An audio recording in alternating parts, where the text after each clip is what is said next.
नमस्कार मंडळी, दीपास किचनमध्ये आपलं सर्वांचं मनापासून स्वागत आहे। आज आपण दीपास किचनमध्ये आषाढ स्पेशल कापण्या बनवणार आहोत। विशेष करून प्रत्येकाच्याच घरी आषाढामध्ये तळणीचे वेगवेगळे पदार्थ बनवले जातात। तसाच आज आपण अगदी खुटखुटीत होणाऱ्या कुरकुरीत अशा या कापण्या बनवणार आहोत। विशेष म्हणजे अगदी झटपट अशा या कापण्या बनल्या जातात। आषाढ सुरू झाला म्हटलं की प्रत्येकाच्या घरात हा पदार्थ बनलाच जातो, परंतु प्रत्येकाची करण्याची पद्धत वेगवेगळी असते किंवा आपण वेगवेगळ्या प्रकारच्या कापण्या करू शकतो। परंतु आज आपण इथे अगदी कुरकुरीत खुटखुटीत होणाऱ्या कापण्या बनवणार आहोत। त्यासाठी महत्त्वाच्या टिप्स तुम्हाला सांगणार आहे। चला तर रेसिपी सुरू करूयात। कापण्या बनवण्यासाठी मी इथे 2 वाट्या इतकं गव्हाचं पीठ घेतलेलं आहे। त्याच वाटीने इथे मी 1.5 वाटी इतका बारीक चिरून घेतलेला गूळ घेतलेला आहे। अगदी परत त्याच वाटीने मी एक सपाट वाटी इतका बारीक रवा घेतलेला आहे। आज आपण खुटखुटीत कुरकुरीत अशा कापण्या बनवतोय, त्यासाठी रव्याचा वापर करायचा आहे। तसेच इथे पाव वाटी मी इथे बेसनचं पीठ घेतलेलं आहे। तसेच इथे आपण चवीनुसार थोडंसं यामध्ये मीठ घालायचं आहे। तसेच इथे मी खसखस घेतलेली आहे। आपण त्याला वरून अशी खसखस थोडीशी पेरणार आहोत किंवा वरून खसखस लावायची आहे। त्यानंतर इथे मी 1-2 चमचे इतकी सुंठ, बडीशेप आणि जायफळ आणि वेलची घालून बनवलेली पावडर घेतलेली आहे। आता आपण सुरुवातीला हा बारीक चिरून घेतलेला गूळ घेऊयात। त्यामध्ये 1 पाऊण वाटी इतकं पाणी घालायचं आहे। गूळ मी मुद्दामच सुरुवातीला एका छोट्याशा पातेल्यामध्ये घेतलेला आहे। आता हे आपण अगदी गूळ विरघळेपर्यंत याला थोडंसं आपण कोमट करून घेणार आहोत। तर जास्तही गरम करायची गरज नाही, अगदी हलकसं कोमट होईपर्यंत हा गूळ विरघळला जातो। तुम्ही तो बघू शकता, गूळ पूर्णपणे विरघळलेला आहे। हे थोडंसं आपण थंड करून घेऊयात, तोपर्यंत आपण इथं पीठ मिक्स करूयात। तर एका मोठ्या ताटामध्ये मी ते सुरुवातीला गव्हाचं पीठ घेतलेलं आहे। त्यामध्ये आपण इथे बारीक रवा घालायचा आहे। त्यानंतर इथे बेसन पीठ घालायचं आहे। तसेच आपण थोडंसं अर्धा चमचा इथं आपण मीठ घातलेलं आहे। त्यानंतर आता यामध्ये आपण सुंठ, बडीशेप, वेलची आणि जायफळाची जी पूड बनवून घेतली आहे ती घातलेली आहे। त्यामुळे एक छान असा याला स्वाद येतो।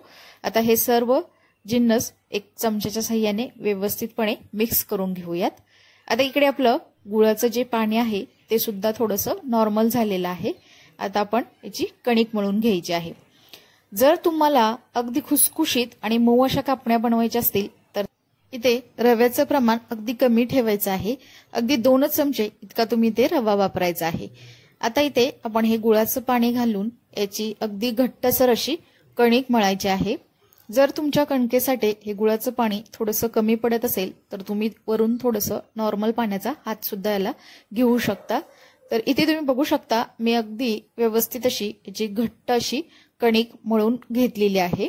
तर कापण्याची आपली कणिक इथे तयार आहे। वरून थोडंसं आपण याला तेल लावूयात। आता ही कणिक एका दुसऱ्या आपण भांड्यामध्ये काढून अगदी 5 ते 10 मिनिटाकरता आपण भिजत ठेवूयात, कारण आपण यामध्ये रवा वापरलेला आहे, त्यामुळे तो रवा अगदी व्यवस्थित असा फुलला जातो।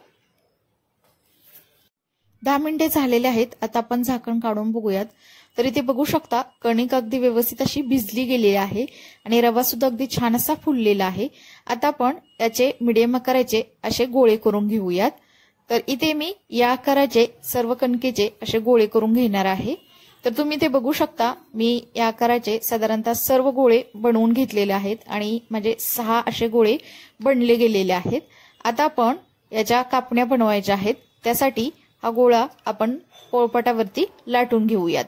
तर हा कणकेचा गोळा लाटत असताना तुम्ही याला तेल लावू शकता किंवा गव्हाच्या पिठामध्ये सुद्धा लाटू शकता।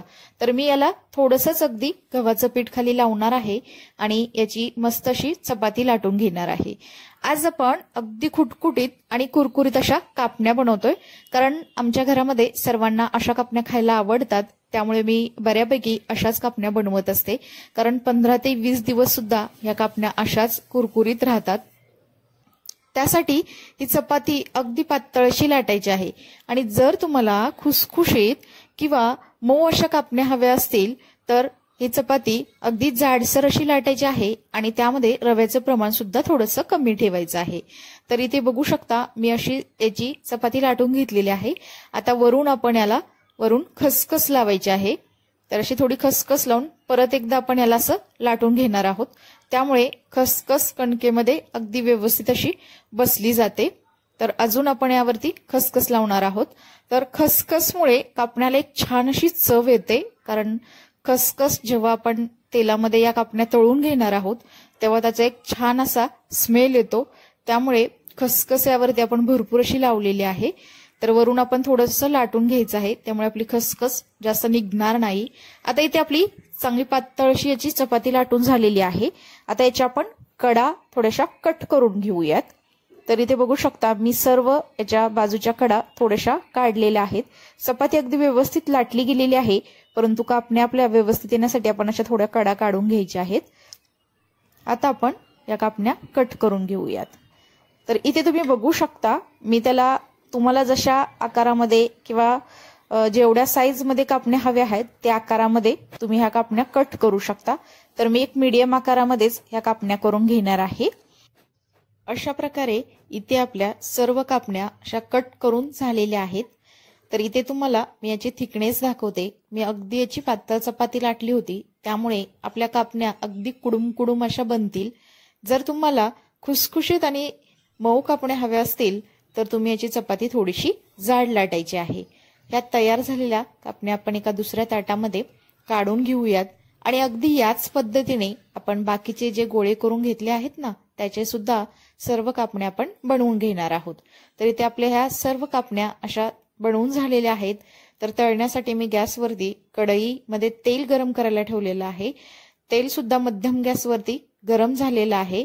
आता त्यामध्ये आपण ह्या बनवून घेतलेल्या ह्या कापण्या सोडायच्या आहेत आणि गॅसची फ्लेम ही मध्यमच ठेवायची आहे आणि मध्यम गॅसवरती या कापण्या अगदी दोन्ही बाजूने लालसर होईपर्यंत चांगल्या याला तळून घ्यायचं आहे। तर तुमच्या भागामध्ये कापण्या किंवा आषाढ स्पेशल कोणकोणत्या रेसिपी करतात हे मला नक्की कमेंट्समध्ये सांगा। तर आमच्याकडे दही धपाटी, तिखट पुऱ्या, तसेच कापण्या अशा अनेक वेगवेगळ्या रेसिपी केल्या जातात।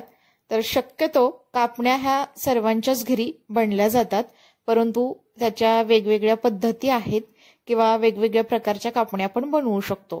परंतु आषाढ म्हटलं की कापण्या ह्या झाल्याच पाहिजेत। बघा इथे काही मिनिटांमध्येच कापण्यांचा कलर असा बदललेला आहे आणि अगदी लालसर रंगावरती या कापण्या तळल्या गेलेल्या आहेत। या आता कापण्या आपण टिश्यू पेपरवरती काढून घेऊयात आणि अगदी याच पद्धतीने आपण बाकीच्या सुद्धा ज्या कापण्या बनवून घेतल्या आहेत ना त्या सुद्धा याच पद्धतीने मध्यम गॅसवरती त्याला लालसर होईपर्यंत आपण तळून घ्यायचं आहे। आणि विशेष म्हणजे या गुळाच्या कापण्या खायला सुद्धा खूप पौष्टिक आहेत। मुलांसाठी सुद्धा तुम्ही मधल्या वेळेमध्ये खाण्यासाठी अशा ह्या कापण्या बनवून ठेवू शकता आणि अगदी कुडुम कुडुम कुरकुरीत कापण्या बनवल्या तर मुलं अगदी आवडीने खातात। तर ह्या दुसरी सुद्धा बॅच आपण यामध्ये चांगली अशी तळून घेतलेली आहे आणि आता आपण या सुद्धा कापण्या आपण काढून घ्यायच्या आहेत। आता इथे तुम्ही बघू शकता आपल्या सर्व कापण्या तळून झालेल्या आहेत। या टोपलीभर इतक्या कापण्या आपल्या बनल्या गेलेल्या आहेत आणि अगदी एकसारख्या कलरवरती त्या सर्व कापण्या आपल्या तळल्या गेलेल्या आहेत। तुम्ही ते बघू शकता खसखस सुद्धा अगदी छान अशी याला कोट झालेली आहे आणि बघूनच कळत असेल की अगदी कुडुम कुडुम अशा या कापण्या बनल्या गेलेल्या आहेत। मी तुम्हाला थोडंसं हलवून दाखवते, तर बघा आवाज कसा येत आहे तो। तर एक कापणी यातील मी तुम्हाला मोडून दाखवते, कुटकन असा आवाज येतो। ही रेसिपी तुम्हाला कशी वाटली हे मला नक्की कमेंट्समध्ये सांगा। आणि तुम्ही सुद्धा या पद्धतीने अशा कुरकुरीत कुटकुटीत अशा कापण्या नक्की करून बघा, एकदम मस्त बनल्या जातात। जर रेसिपी आवडली असेल तर न विसरता दीपाज किचन या यूट्यूब चॅनेलला लाईक, शेअर आणि सबस्क्राईब करा आणि शेजारील बेल आयकॉनवरती क्लिक सुद्धा करा, कारण आपण अशाच अजून छान छान अशा आषाढ स्पेशल रेसिपी पोस्ट करणार आहोत। चला तर मग नंतर भेटूया आपण अशाच एका छान अशा रेसिपी सोबत। तोपर्यंत सर्वांना धन्यवाद।